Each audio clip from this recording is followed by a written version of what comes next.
Thanks. 30 minutes to 9. A small County Down brewing company is creating jobs despite the recession. Obviously still money to be made in beer. Andy Martin is at the Strangford Lough Brewing Company. Morning, Andy. Good morning, Seamus. Well, we have spent the last 2 weeks talking about jobs losses, but St Patrick is doing his bit to turn that trend in Killyleagh. Anyway, St Patrick's Ale will soon be exported to the US. It's the brainchild of Tony Davies and Bob Little, directors of Strangford Lough Brewing Company. Actually, Tony, I should have said that you've already been exporting to the US for some time. It's your prime market. How many jobs are you hoping to create? Well, we're hoping to create probably about 14 direct jobs here in Northern Ireland. Indirectly, lots more, because there'll be the farmers who will be growing the barley, which we're going to malt to put in the beer. And of course, there'll be hundreds of tourists hopefully coming to see this part of St Patrick's Trail. Well, Bob, you have signed up 11 licensees in the States. Are you hoping for more than that? Yes, we are. We got 11 signed up, and there's another 8 actually in negotiation at the moment. And we're looking to get finally a network of 40 across the whole of the North America, USA and Canada. One or two of the smaller states we're grouping together, but basically every state will have its own licensed brewery. Tony, the Americans must love this. St Patrick on a bottle of beer. You've also got Magnus Bear Legs, I think, or Leg Biter beer. Well, yeah, Magnus, in fact, turned out to be a bit of a trump card. A marketing sort of dream where he's got a sword called Leg Biter.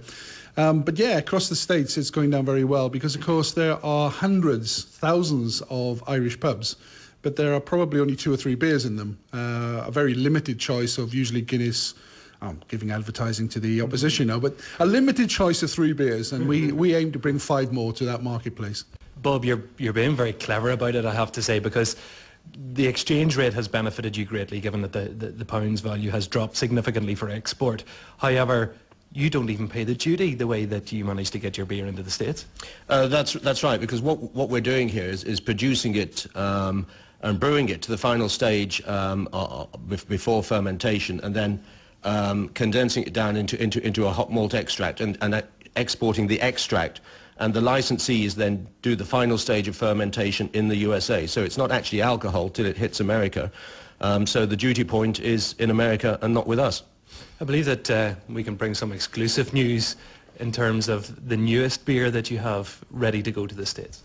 Yes, indeed. The newest beer is going to be called Irish President. The idea, in fact, came from Sir Reg MP when we met him just before Christmas. He was telling us he'd been to North Carolina and seen that 17 of the 44 US presidents had come from Northern Ireland.